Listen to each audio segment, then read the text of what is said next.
something new. Shout out to me, shout out to you. But first things first, we gon' set the mood. Cause every day's a vibe, do you feel it? Ooh, so fresh, don't you see the kicks? I used to dream about days like this. Every day feeling like it's summer. I knew one day that I would come up. I feel it coming my way. And I know it's gonna stay. Cause I'm just here to have a good time. I'm just here to live a good life. Tell me if you with it. Alright, tell me if you with it. Alright, I'm just here to have a good time. I'm just here to live a good life. Tell me if you with it. We are back in Flagstaff and it is race week. Very exciting. My arm is doing better. It's not as swollen anymore. I'm able to move it. And running is not fully comfortable yet, but it's getting much better. Really excited for race week. Racing Saturday, first race of the year. But we got a few more runs until then. My race week running is so chill compared to the normal weeks that I sometimes feel like I miss the running a little bit. But it's Tuesday today and we are doing a workout, a speed workout. You gotta keep that top end speed up. We're doing 10 by 1 minute on, 1 minute off with a 3-mile warm up and 2-mile cool down. So that looks very similar to the regular workouts I would do, but less volume and then without the threshold 2 miles at the end. So less intensity as well. And less volume, but still there. So those 10 1 minute intervals will be at like 10K pace. So they will be spirited, but not like, not the 5K pace like normal. So everything's toned down a little bit. So today will end up being around 8 mile probably run. Then tomorrow we'll do 8 miles super easy. That's Wednesday. Thursday will be nothing, completely off. Maybe do like a nice little walk or something. And then Friday will be around 5 miles with some hill strides to kind of get it ready for the race. So pretty chill week. It's always exciting to have the final taper because you just feel the race come around. So let's get this workout in. Let's see how the legs feel. We're back up at altitude a little bit, up 7,000 feet compared to 5,000 feet in Albuquerque, but felt fine on the warm up. Let's go do it, and I'll talk to you soon about the race plan.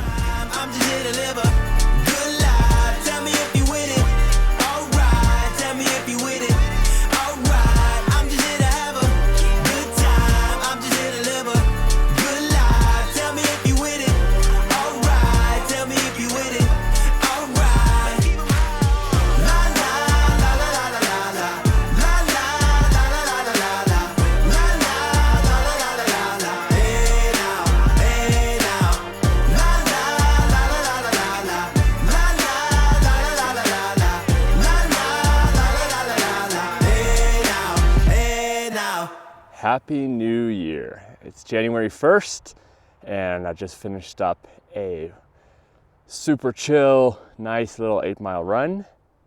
I figured I would start to talk about the race plans for this weekend. I'm racing the Tan Scramble 50K, which takes place kind of just southeast of Phoenix. 50 kilometers, so just over 31 miles.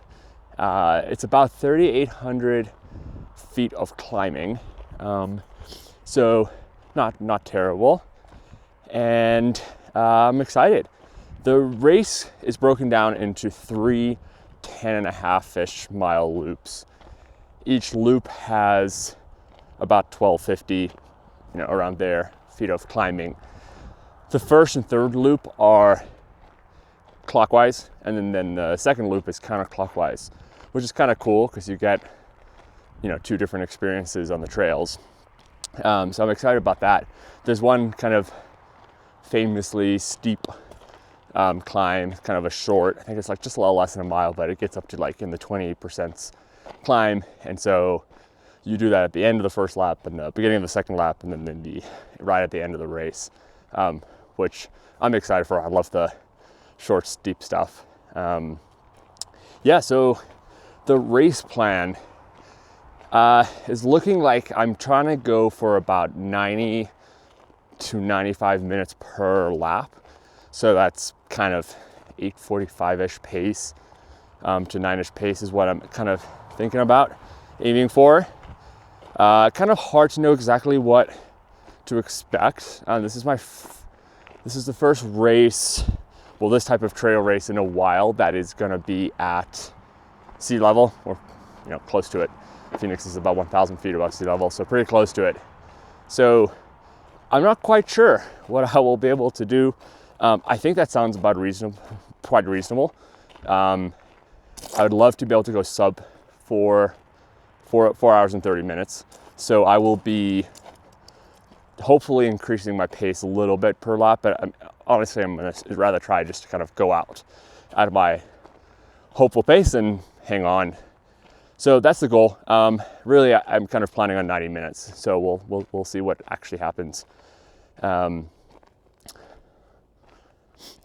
plan is to have about 90 grams of carbs per hour from Precision gels, and then 20 to 30 grams of carbs from kind of liquid, so fuel inside the water bottles.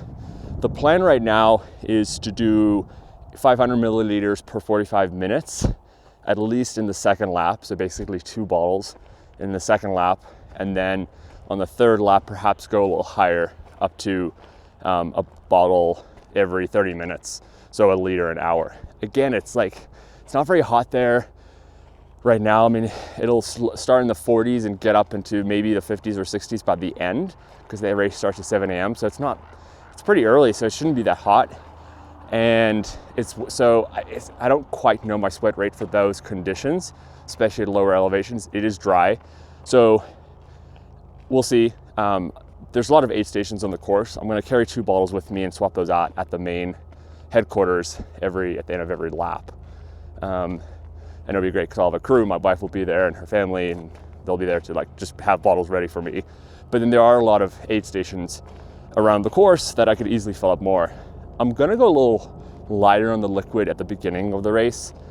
At Big Bear in October, I was so focused on doing a good job with my hydration that I drank too much, I think, at the beginning of the race, and just had to pee a bunch, which A, is annoying and inconvenient, slows you down, but B, actually, if you're drinking too much and you're going through the water too much, you pee out your electrolytes. And so I was doing a little bit more electrolyte management at the end of the race than I wanted to. And so I'm gonna go a little lighter at the beginning of the race, and then, because it's not that long of a race, and then maybe increase the amount I'm drinking with electrolytes into the end. Each bottle will kind of, so most of the time I'll have 2 bottles with me. One bottle will have a lot of sodium. It'll have a Precision Hydration 1,000 tabs of 500 milligrams of sodium, and then 1 scoop of Scratch, which is 400 milligrams of sodium. So that means 900 milligrams of sodium in one bottle, and then the next bottle will just be Scratch, so slightly less. So just kind of really making sure I punch a lot of the sodium, because I sweat so much. Electrolytes when I run.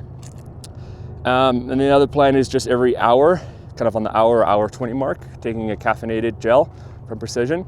100 milligrams of caffeine really helps me in races.